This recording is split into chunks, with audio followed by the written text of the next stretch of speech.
Ladies, ladies and gentlemen, I warmly welcome you to In Their Memory, a memorial exhibition in honor of the victims and survivors of the Easter Sunday attack of 2019. We have here with us, first and foremost, the survivors of the Easter attack. I see quite a few faces we are extremely fond of. We've interviewed, we've had conversations with, we've cried with, and who've also hosted us in their homes. Survivors, thank you for being here. We also have with us the Acting High Commissioner of the Canadian Embassy, Linda Eriks. Thank you for being here. Thank you for your support as well towards this initiative. We have with us dignitaries, schools and university students.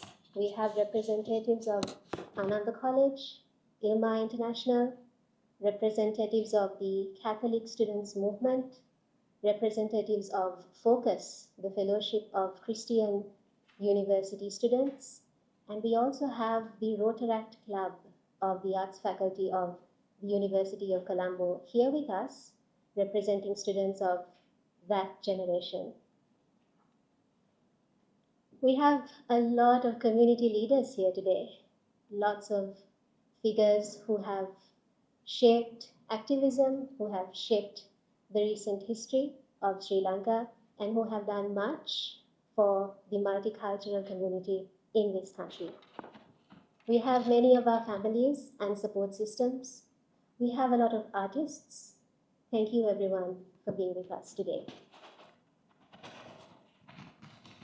In 2019, Sri Lanka was basking in what felt like peace. The 30-year-long war was over. Bombs weren't popping every now and then.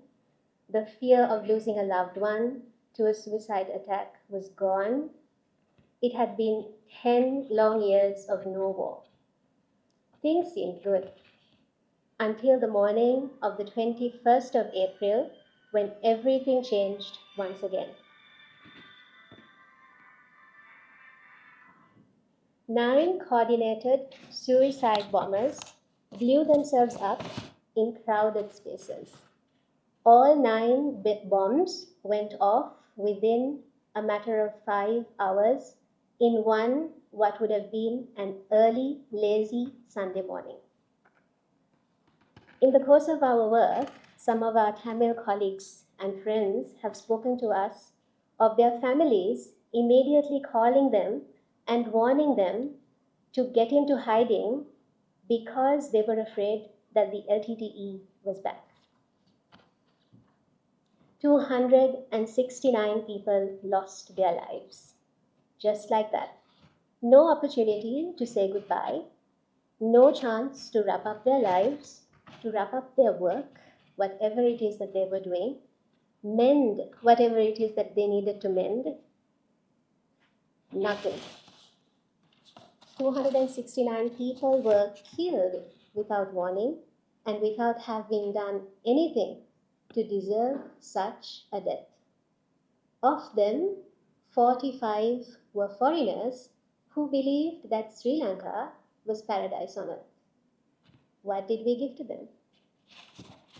The survivors, that is, people who have lost their loved ones in the blink of an eye in such a gruesome manner, are in their thousands.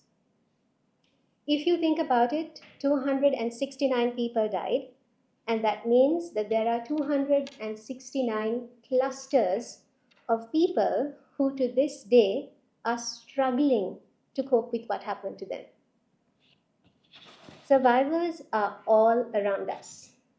If every person in this country that has lost a loved one due to a terror attack had a label on them saying, "I am a victim of a terror attack," we'd be shocked by just how many people bear these scars.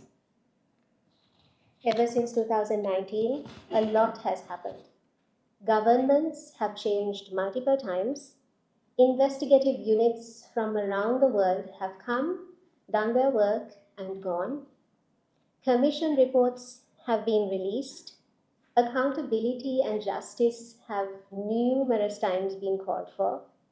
Whole communities have changed the way they function and the way they behave. I know because I come from one. So much has happened in relation to the Easter Sunday attack in these past 5 years. And yet, nothing much has been done for those that survived that day. People sometimes wonder if that is necessary. What if survivors themselves are over it? Like, what if they've healed and everything's sorted out? Then why should we continue to remind everyone? And that's a valid thought to have. But having spoken to multiple survivors, myself and my volunteers at the SR Reconciliation Movement, I can guarantee you that that is not true. The pain, the trauma, the questions that continue to haunt them every single day is something we just cannot ignore anymore. In their memory is a memorial exhibition in honor of these victims, the ones that passed away and the ones that survived, of the Easter Sunday attack. Memorialization as a concept is not new to Sri Lanka.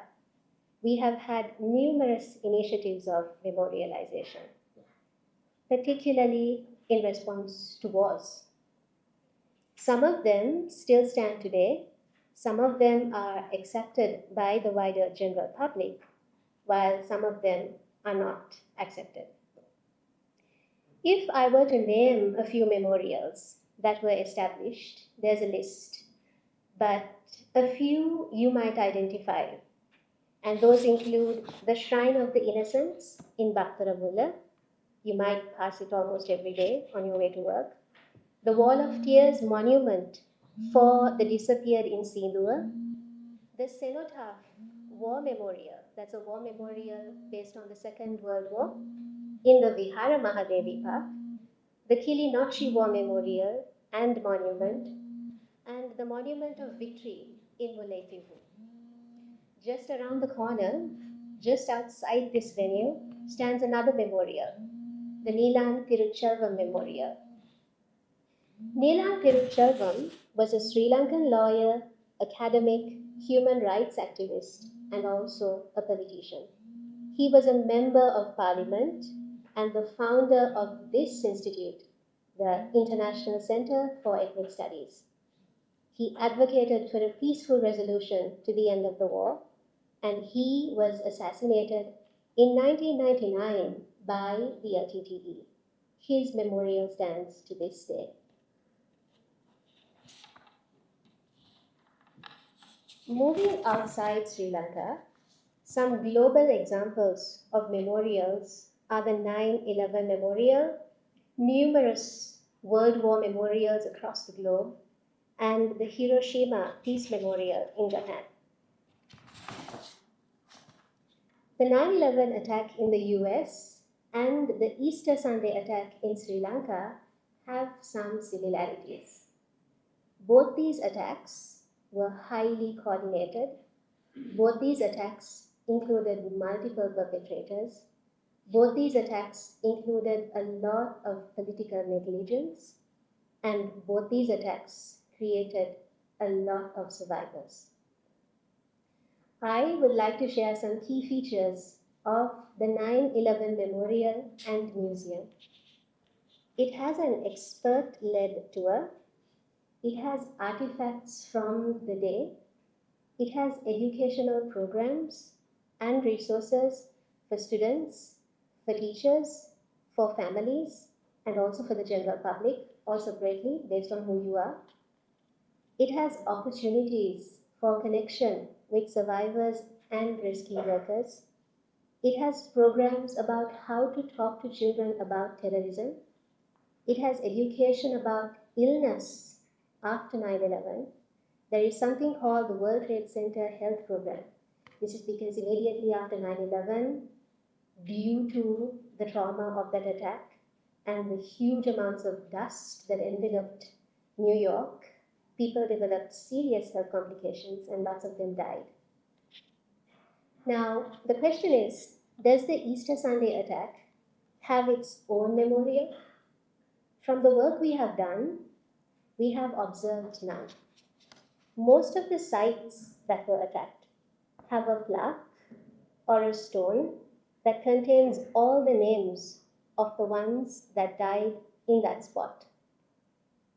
However, there exists no one place that serves as a memorial of the entire attack. A single centralized place that people can come and learn about what happened, learn about those that lost their lives, and pay tribute to them.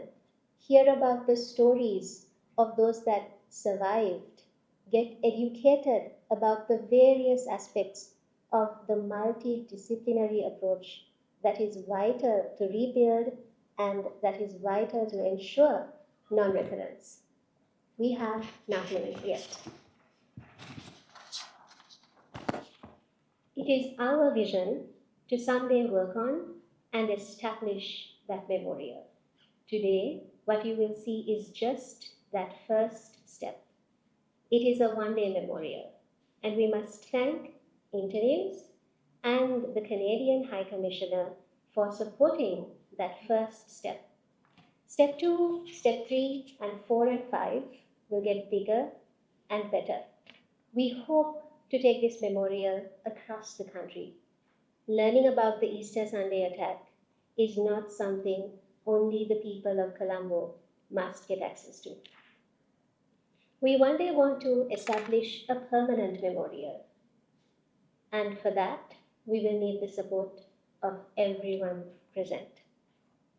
When the volunteers and I, in our team, were discussing the name of this one-day memorial exhibition, we ultimately arrived at two options. And we didn't want to let go of either. The first was in their memory, and the second was united in remembrance.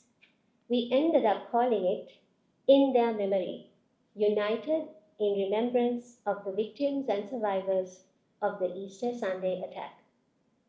I thank you all for choosing to unite in remembrance rather than choosing to bury, forget, and ignore what happened to Sri Lanka just 5 years ago.